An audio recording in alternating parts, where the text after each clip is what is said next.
दोस्तों नमस्ते। वो 11 लाख आखिर किसके है, यही सवाल हम सबके मन में है और उसी सवाल का जवाब ढूंढने की कोशिश हम लोग कर रहे हैं। जवाब ढूंढते ढूंढते आपके हाथों में कुछ अलग जानकारी मिल जाए तो बटोर लीजिएगा। मैं सुशील कुलकर्णी, आप देख रहे हैं एनालाइजर न्यूज। वो 11 लाख की बात मैं कर रहा हूं, हो सकता है 10-15 हजार रकम कम भी हो। 11 लाख कहां के है, किसके है, क्यों इसका जिक्र किया जा रहा है? मीडिया तो बोल रही है सिर्फ 11 लाख, लेकिन मैं 11 लाख किसके ये बात कर रहा हूं। 11 लाख कोई बड़ी अमाउंट नहीं है। किसी घर में लाख 1.5 लाख कैश अवेलेबल होना भी कोई बड़ी बात नहीं है, लेकिन 11 लाख वाली कैश भी किसी के घर में अवेलेबल हो सकती है। हो सकता है किसी काम के लिए निकाले जा चुके हो, किसी काम के लिए लिए जा चुके हो। संजय राउत के घर में जब ईडी ने छापा मारा तो उनके घर में 10 लाख कुछ हजार, लगभग 11 लाख के करीब एक रकम बरामद की गई। उस रकम को ईडी ने जब्त कर लिया है और सवाल यह उठाया जा रहा है कि 11 लाख की कैश बहुत बड़ी है क्या? इतनी मोटी रकम है वो कि इसका जिक्र हमेशा किया जा सके? मैं बस यही सवाल पूछ रहा हूं कि अगर रकम बहुत छोटी है तो किसी ना किसी बैंक से विड्रॉल की गई होगी। वो बस किस बैंक से विड्रॉल की गई है इतना बता दे मुझे। उस नोटों के बंडल के साथ एक चिट्ठी जो ईडी को मिली है, उस चिट्ठी पर मैं कुछ गौर करना चाहता हूं। और उस चिट्ठी में कुछ शब्द लिखे हैं और वो शब्द है एकनाथ शिंदे अयोध्या दौरा। बस 4 शब्द है और यही 4 शब्द मन में कई सवाल खड़े कर देते हैं। ये पैसे किस लिए संजय राउत के घर में रखे गए थे? एकनाथ शिंदे और अयोध्या दौरा के लिए क्या ये पैसे रखे गए थे? आदित्य ठाकरे के अयोध्या दौरे को अब कई महीने लौट चुके हैं, बीत चुके हैं, कुछ दिन महीने शायद बीत चुके हैं।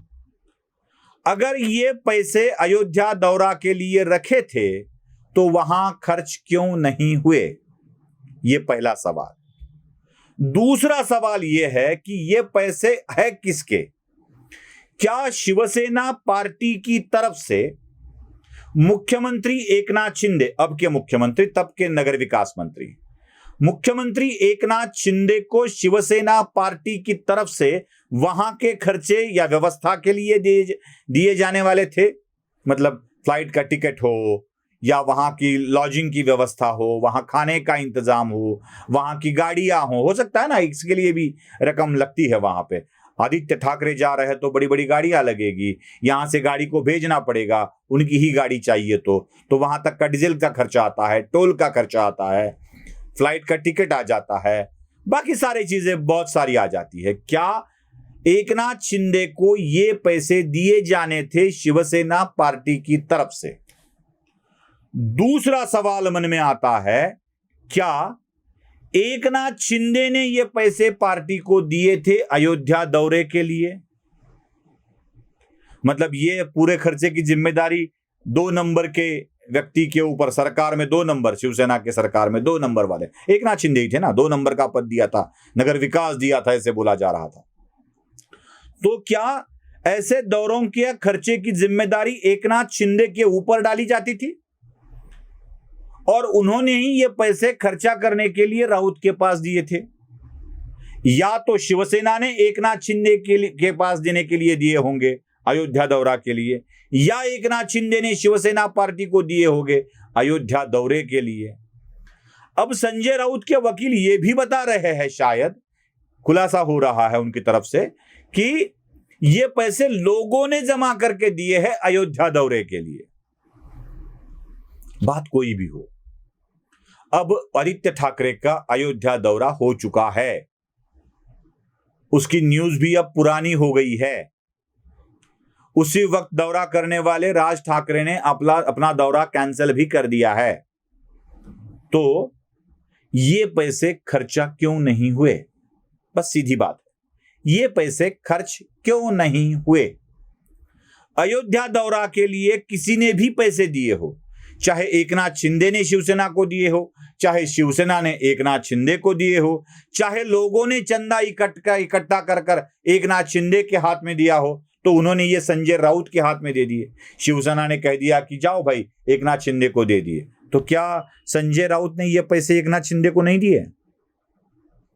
क्या एकनाथ शिंदे ने शिवसेना के लिए दिए थे?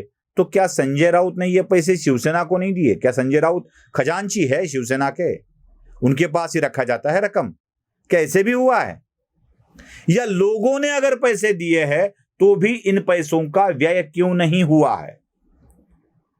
10 लाख बहुत मोटी नई रकम नहीं होती, बहुत छोटी रकम है।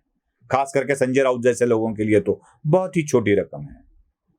लेकिन छोटी रकम के साथ छोटी सोच भी सामने आ जाती है। चर्चा उस छोटी सोच पर हो रही है कि क्यों इस तरह से रकम को खर्चा किए बिना संजय राउत ने अपने घर में रखे। अब ईडी के सामने आ गया तो बड़ी रकम नहीं है, बड़ी रकम नहीं है, ऐसी चर्चा भी मीडिया चला रही है। कि यह चर्चा आपको सही लगती है या मेरे तर्क के ऊपर आपको ध्यान देना है? अगर देना है तो लाइक, शेयर और सब्सक्राइब जरूर कीजिएगा। धन्यवाद।